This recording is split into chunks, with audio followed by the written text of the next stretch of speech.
Bismillahirrahmanirrahim.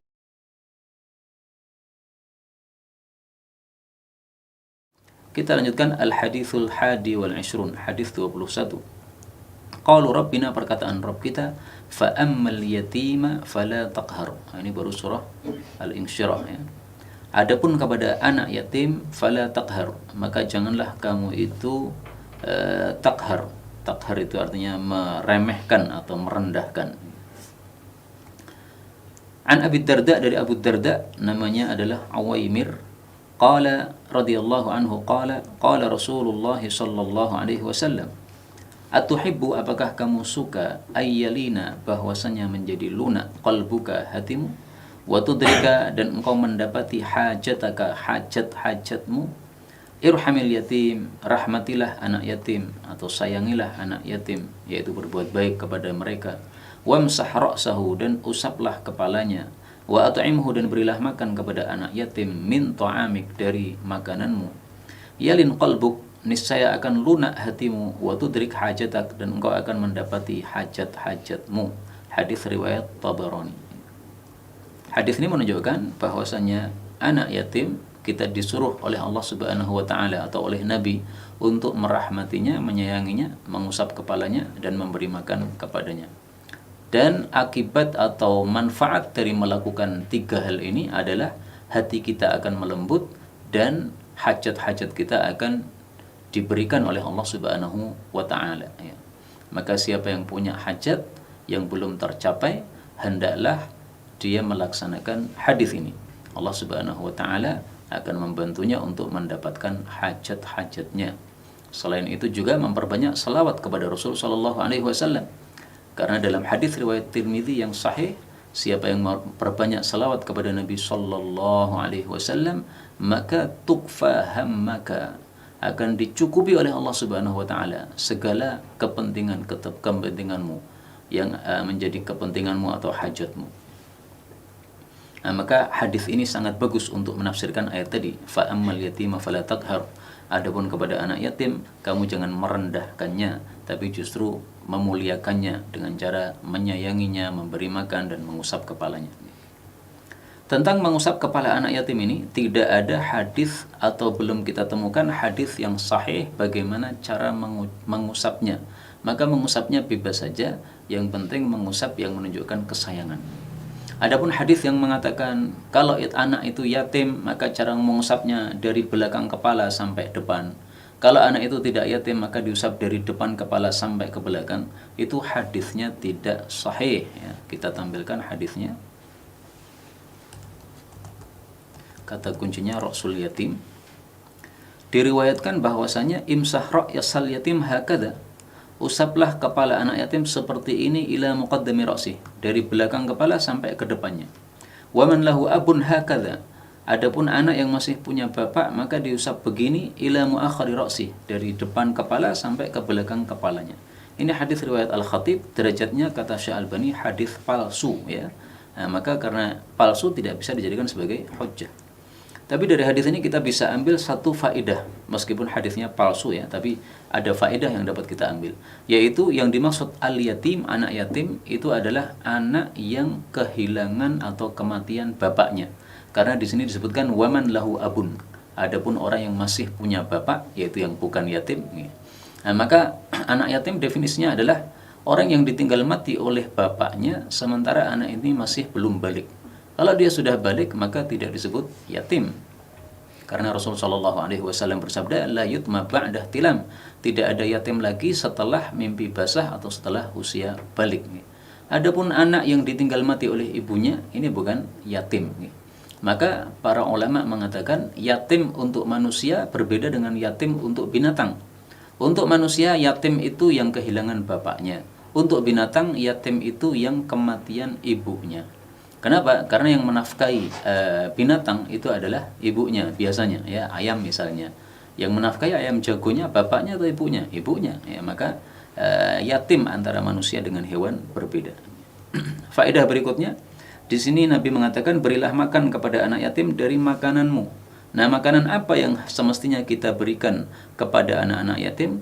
Allah Subhanahu wa taala sudah menjawabnya di dalam Al-Qur'an, surah Al-Insan ayat 8. Wa yut'imuna at'ama 'ala hubbihi miskinan wa yatiman wa asira. Dan mereka memberi makan makanan at-ta'ama 'ala hubbi, ya, makanan yang dia sukai. Miskinan, berikan kepada orang miskin, kepada anak yatim, dan juga kepada tawanan. Jadi jangan sekali-kali memberi makan kepada anak yatim sesuatu yang kita sendiri sudah tidak mau memakannya. Sudah hampir busuk misalnya baru diberikan. Nah, tidak boleh kepada orang miskin, kepada anak yatim, kepada siapapun, tidak boleh seperti itu, tidak sopan. Kita lanjutkan hadis yang ke-22, al-haditsus tsani wal 20. Qalu rabbina, perkataan Rabb kita, wa amma bi ni'mati rabbika fahaddits. Adapun terhadap nikmat Rabbmu maka ceritakanlah. Anin Nu'man bin Bashir radhiyallahu anhuma, karena dua-duanya sahabat Nabi, ya, kita doakan radhiyallahu anhuma, qala Rasulullah sallallahu alaihi wasallam, at-tahaddutsu, menceritakan, bi ni'matillahi, nikmat Allah, syukrun, adalah syukur terhadap nikmat tersebut. Wa tarkuha, adapun meninggalkan nikmat itu, kufrun, adalah mengkufuri nikmat Allah Subhanahu wa taala. Wa man la yashkurul qalil, barang siapa yang tidak mensyukuri yang sedikit, la yashkurul katsir, dia tidak akan bisa mensyukuri yang banyak. Wa man la yashkurun nas, dan barang siapa yang tidak berterima kasih kepada manusia, la yashkurullah, berarti tidak berterima kasih kepada Allah Subhanahu wa taala. Wal jama'atu, sementara jamaah itu barakah, adalah berkah, yaitu kebaikan yang sangat banyak. Wal furqatu, sementara berpecah belah itu azabun, adalah siksa dari Allah Subhanahu wa taala. Hadis riwayat Baihaqi dalam kitab Syu'abul Iman. Hadis ini menunjukkan disunnahkannya atau disyariatkannya menceritakan nikmat Allah Subhanahu wa taala yang diberikan kepada kita. Nah, menceritakan nikmat Allah ini bisa dengan lisanul maqal, dengan ucapan kita, bisa juga dengan lisanul hal, dengan kondisi kita. Misalnya dulunya kita miskin, kemudian Allah Subhanahu wa taala memberikan kita uang yang lebih, jadi gajinya mungkin naik, tidak seperti dulu. Maka jangan sampai kondisinya tidak berubah. Yang dulu pakaiannya compang-camping, setelah sekarang duitnya banyak, pakaiannya masih lusuh begitu. Nah, ini tidak sepantasnya, ya. Kita mengganti baju kita yang lusuh dengan baju yang sesuai dengan kondisi keuangan kita. Ini adalah at-tahadduts bi ni'matillah. Ini menceritakan nikmat Allah dalam bentuk lisanul hal, ya, dengan lidah kondisi, bukan dengan ucapan, ya. Kalau dengan ucapan kita mengatakan alhamdulillah, saya kemarin mendapatkan nikmat Allah Subhanahu wa taala, dapat hadiah dari suatu pembelian yang saya beli misalnya. Nah, sambil menceritakan begitu, sambil membagi sebagian dari apa yang kita dapatkan. Jangan hanya cerita saja, tentu saja, ya. Karena kalau hanya cerita saja, ini membuat orang jadi iri terhadap orang tersebut. Tapi kita ceritakan dan kita memberikan sebagiannya kepada orang yang kita ceritakan. Nah, ini sesuatu yang sangat bagus sekali, karena memang disunahkan ketika orang itu mendapatkan rezeki untuk dia membagi atau memberikan sebagiannya kepada orang lain. Sebagaimana sabda Nabi sallallahu alaihi wasallam ketika ada seorang wanita dalam masa iddahnya, dia ingin memanen kebun kurmanya, dilarang oleh seorang laki-laki sahabat Nabi. Maka wanita ini tanya kepada Nabi sallallahu alaihi wasallam, boleh enggak saya di masa iddah ini panen kurma?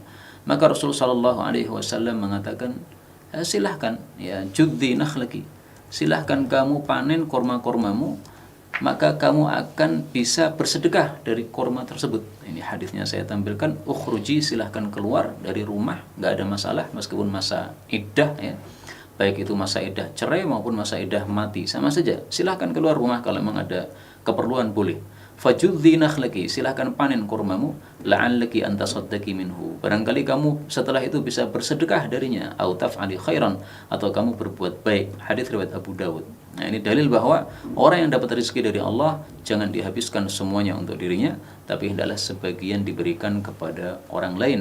Ini dalam rangka at-tahadduts bi nikmatillah, ya, menceritakan nikmat Allah Subhanahu wa taala dengan lisanul hal, yaitu bukan dengan ucapan tapi dengan sikap atau perbuatan kita. Wa tarkuha kufrun, meninggalkan nikmat adalah mengkufuri nikmat. Artinya kalau kita sudah diberi nikmat oleh Allah jangan ditinggalkan. Misalnya bagaimana? Contoh sabda Nabi sallallahu alaihi wasallam. Man 'alimar ramya, barang siapa yang sudah bisa memanah. Jadi sudah diberi oleh Allah ilmu memanah. Thumma taraka, kemudian dia meninggalkan ilmu panah tadi, tidak mau lagi untuk melatih dirinya. Falaysa minna, ini bukan termasuk golongan kami. Hadis riwayat Muslim. Karena apa? Ilmu memanah ini termasuk nikmat Allah. Nah, jangan ditinggalkan. Meninggalkan nikmat Allah itu berarti mengkufuri nikmat Allah Subhanahu wa taala. Termasuk juga yang pernah menjadi hafizul Quran ya, menghafal Al-Quran. Ini jangan ditinggalkan Qurannya. Meskipun namanya menghafal itu kalau sudah lama pasti akan berkurang juga, tapi tetap kita harus berusaha untuk menjaga hafalan tadi. Minimal misalnya dengan membaca 1 hari 1 juz untuk menjaga hafalan yang sudah pernah kita hafalkan dari Al-Quran itu. Itu adalah bentuk apa? Bentuk mensyukuri nikmat Allah Subhanahu wa ta'ala.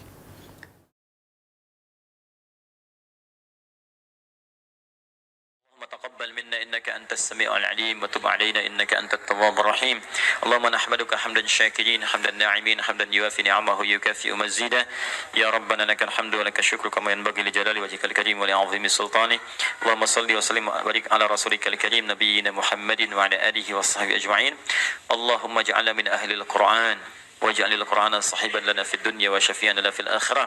Ya Allah, jadikan kami termasuk ahli Al-Qur'an. Jadikan Al-Qur'an sebagai sahabat kami di dunia, syafaat bagi kami di akhirat. Allahumma nawwir ya Allah qulubana binuril Qur'an. Ya Allah, sinari hati kami dengan cahaya Al-Qur'an. Wa nawwir akhlaqana binuril Qur'an. Ya Allah, sinari akhlak kami dengan cahaya Al-Qur'an. Allahumma nawwir hayatana binuril Qur'an, a'ilatana binuril Qur'an, quburana binuril Qur'an. Ya Allah, sinari kehidupan kami dengan cahaya Al-Qur'an. Sinari keluarga kami dengan cahaya Al-Qur'an. Sinari alam kubur kami kelak dengan cahaya Al-Quran. Allahumma ya arhamar rahimin, taqabbal minna jami' amalina salihah. Ya Allah, mohon terima seluruh amal kami, jadikan itu soleh dalam pandangan-Mu ya Rabbal Alamin.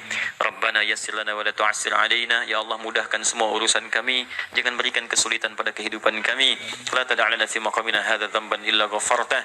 Jika ada pendosa hadir di ta'lim ini, jangan biarkan dia meninggalkan tempat ini ya Allah, kecuali Engkau telah ampuni segala dosanya. Wala hamman illa farajta.